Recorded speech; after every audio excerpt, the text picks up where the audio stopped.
Students. बच्चों, assessment for learning में हमारी 2 यूनिट कंप्लीट हो चुकी हैं। आज हम 3rd यूनिट का फर्स्ट पार्ट करेंगे।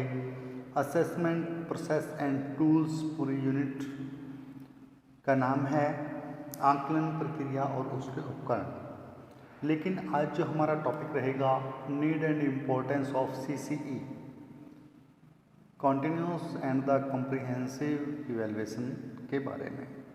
सतत और व्यापक मूल्यांकन। सतत और व्यापक मूल्यांकन क्या है? जैसा कि सतत होता है निरंतर, लगातार, कॉन्टिन्यूसली चलने वाला। वो मूल्यांकन जो निरंतर शिक्षण प्रक्रिया के अंतर्गत भी चलता रहता है। और व्यापकता से अर्थ है एक बहुत ब्रॉड लेवल पे, एक बड़े स्तर पर व्यापक रूप से, यानी जहाँ पर सतत के अंतर्गत विद्यार्थी की केवल शैक्षिक गतिविधियों का मूल्यांकन किया जाता है, वहीं पर व्यापक मूल्यांकन में, कॉन्टिन्यूसली मूल्यांकन में विद्यार्थी की शैक्षिक गतिविधियों का मूल्यांकन करने के बाद विद्यार्थी की शैक्षिक और गैर शैक्षिक, यानी उसके व्यक्तिगत पहलुओं की ओर भी ध्यान दिया जाता है, उसके पूरे व्यक्तित्व की ओर ध्यान दिया जाता है। यानी सतत और व्यापक मूल्यांकन का आशय मूल्यांकन की उस प्रणाली या उस विधि के बारे में है जिसमें विद्यार्थियों के विकास के सभी पहलुओं पर विचार किया जाता है। शिक्षा का मूल्यांकन एक निरंतर चलने वाली प्रक्रिया है और शिक्षा प्रणाली का एक अभिन्न अंग है। इस प्रकार से मूल्यांकन का सीधा संबंध शिक्षा के उद्देश्यों से होता है, क्योंकि मूल्यांकन से ही इस बात का पता चलता है कि विद्यार्थियों ने कितने उद्देश्य प्राप्त हो गए हैं, कितने लक्ष्यों को विद्यार्थी ने प्राप्त कर लिया है। इस प्रकार सतत और व्यापक मूल्यांकन केवल विद्यार्थी की सफलता और असफलता को ही प्रभावित नहीं करता, बल्कि शिक्षा में सुधार लाने में भी सहायता करता है। मूल्यांकन से ही एक अध्यापक की प्रविधियाँ, एक अध्यापक का टीचिंग मेथड के बारे में जानकारी मिलती है और मूल्यांकन के आधार पर ही अभिभावकों को विद्यार्थी के विकास की जानकारी प्राप्त होती है। इस प्रकार से इस योजना में सतत शब्द का हम अर्थ लेते हैं आकलन की नियमितता, एक आकलन अवधि परीक्षण, इसमें विश्वसनीयता होनी चाहिए, स्वमूल्यांकन है, इसमें अधिगम की कमियों को दूर करना या अधिगम की कमियों का निदान करना है, सुधारात्मक उपाय अपनाने हैं, इसमें फिर से यानी पुनः परीक्षण और शिक्षक और विद्यार्थियों के स्वमूल्यांकन की कमियों का निदान करना सम्मिलित होता है। इसलिए भी जितने भी प्रतिस्पर्धाओं के परिणाम प्राप्त करके उनको फीडबैक देना, ये मूल्यांकन का विशेष कार्य रहता है।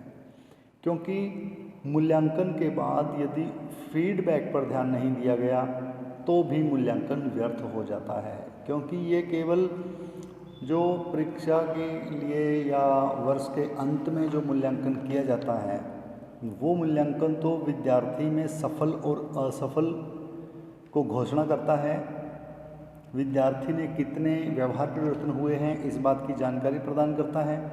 लेकिन जो सतत मूल्यांकन है, ये विद्यार्थी को फीडबैक देने पर अधिक बल देता है।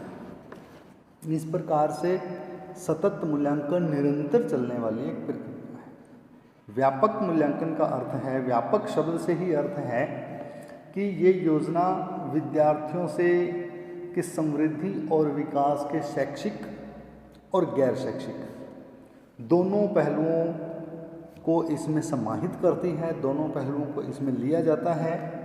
हालांकि दोनों ही क्षेत्रों के अंतर्गत के जो परिणामों की सूचियां हैं वो पूरी तरह से निर्धारित और संभव नहीं हैं, लेकिन योग्यताएं, अभिवृत्तियां, अभिरुचियां और लिखित शब्दों से विभिन्न प्रकार के रूप से जो प्रकट होती हैं, अर्थात व्यापक शब्द का अभिप्राय विभिन्न प्रकार के साधनों और टेक्निक से के उपयोग से है और शिक्षा प्रगति के क्षेत्र में विद्यार्थियों के विकास को आंकने के लक्ष्य से है।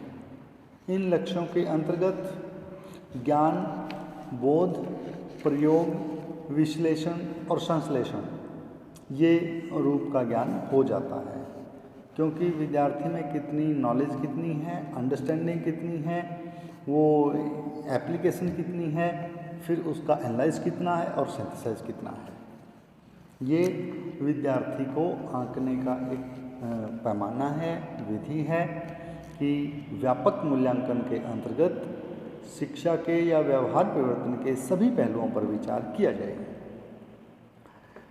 विद्यार्थियों के जो बहुमुखी जो उद्देश्य हैं, जो बहुमुखी शिक्षा के उद्देश्य हैं, उनकी जांच करना मूल्यांकन का उद्देश्य रहता है और विषय और पाठ्यक्रम आधारित सामूहिक कार्य कितने किए गए हैं इस बात की जानकारी हो जाती है। शैक्षिक और गैर शैक्षिक क्षेत्रों में भी संतुलन बनाने में मूल्यांकन मदद करता है। विद्यार्थियों की अच्छी आदत और सकारात्मक दृष्टिकोण को अपनाने में भी सतत और व्यापक मूल्यांकन मदद करता है। विद्यार्थियों की प्रगति के बारे में उनके माता पिता को सूचना देना और उनके निराकरण के लिए सहयोग प्राप्त करना, यानी माता पिता के साथ सूचना का आदान प्रदान और सहयोग में भी सतत और व्यापक मूल्यांकन प्रभावशाली भूमिका निभाता है। हम कह सकते हैं कि जो सतत और व्यापक मूल्यांकन है, ये मूल्यांकन निरंतर चलने वाला मूल्यांकन है, यानी ये आवधिक और व्यापक से संबंधित होता है, जिसमें निरंतरता का अर्थ है शिक्षा के प्रारंभ में विद्यार्थियों के आंकलन, उनका उद्देश्य और उनकी प्रगति में की विद्यमान स्थिति का पूरे सही तरीके से ज्ञात करना और विद्यार्थियों का आंकलन जिसका उद्देश्य प्रगति की विद्यमान स्थिति का ज्ञान करना होता है।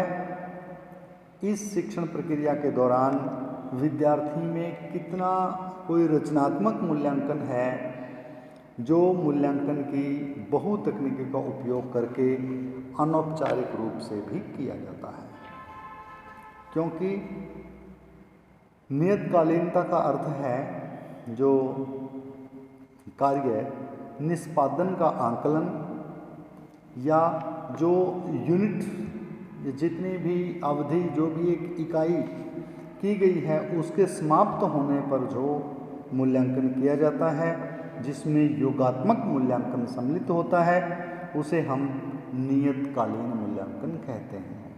यानी एक सतत और व्यापक मूल्यांकन, एक सतत मूल्यांकन या निरंतर मूल्यांकन निरंतर चलने वाली प्रक्रिया है। एक टॉपिक के कंटेंट के बाद की जा सकती है।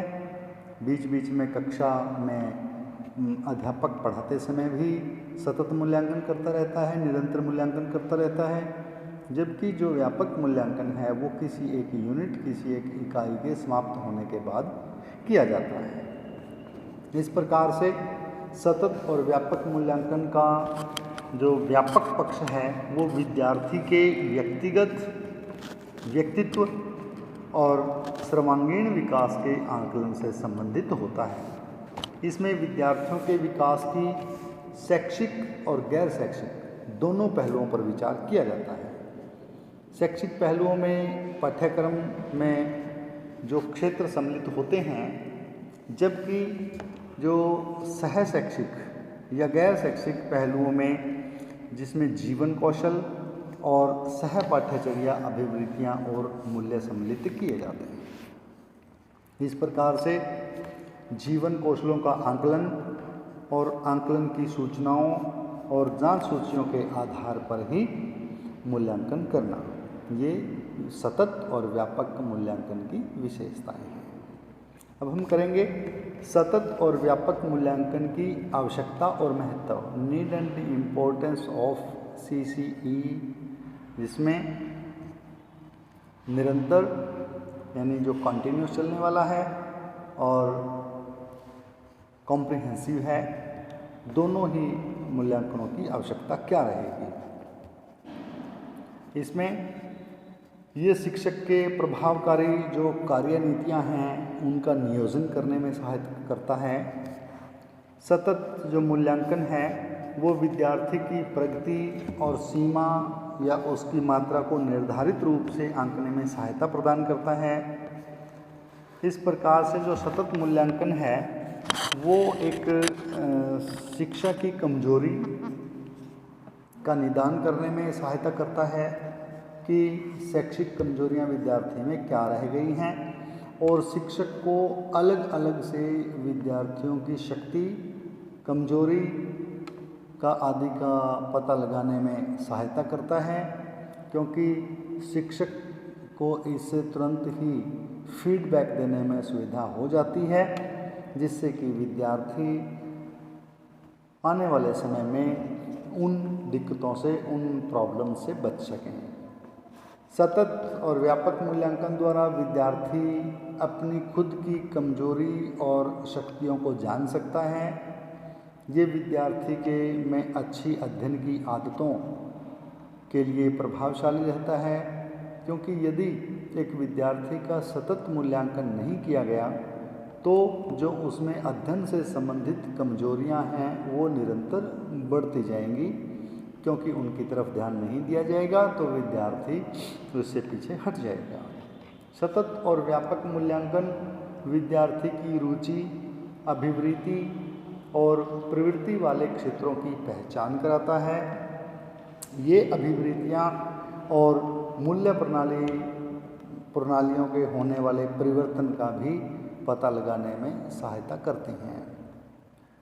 सतत और व्यापक मूल्यांकन में विषय, पाठ्य विषय या पाठ्यक्रमों या जो भी उनके जीवन से संबंधित जो उनकी वृत्तियां हैं, जीवन वृत्तियां हैं, जीवन शैली है या उनके कैरियर है, उस कैरियर का चुनाव करने के बारे में या भविष्य के फैसले लेने में भी सहायता करता है। ये शैक्षिक और गैर शैक्षिक दोनों प्रकार की विद्यार्थियों की प्रगति के बारे में सूचना और फीडबैक देने में सहायता करता है। इस प्रकार से अपनी सफलताओं के बारे में, असफलताओं के बारे में विद्यार्थी को भी पूर्वानुमान हो जाता है, अभिभावकों को भी ये जानकारी प्राप्त करने में सहायता प्रदान होती है। सतत मूल्यांकन समय समय पर विद्यार्थी, शिक्षक और माता पिता को विद्यार्थी से संबंधित उपलब्धियों के बारे में जागरूक करने में सहायक होते हैं। ये उपलब्धि में कोई कमी हुई हो तो उसके संभावित कारणों की जांच समय पर ताकि की जा सके और शिक्षा के उस क्षेत्र में जिसमें अधिक जोर देने की आवश्यकता है उसके लिए उपचारिक उपाय किए जा सकें, उपचारात्मक कदम उठाए जा सकें।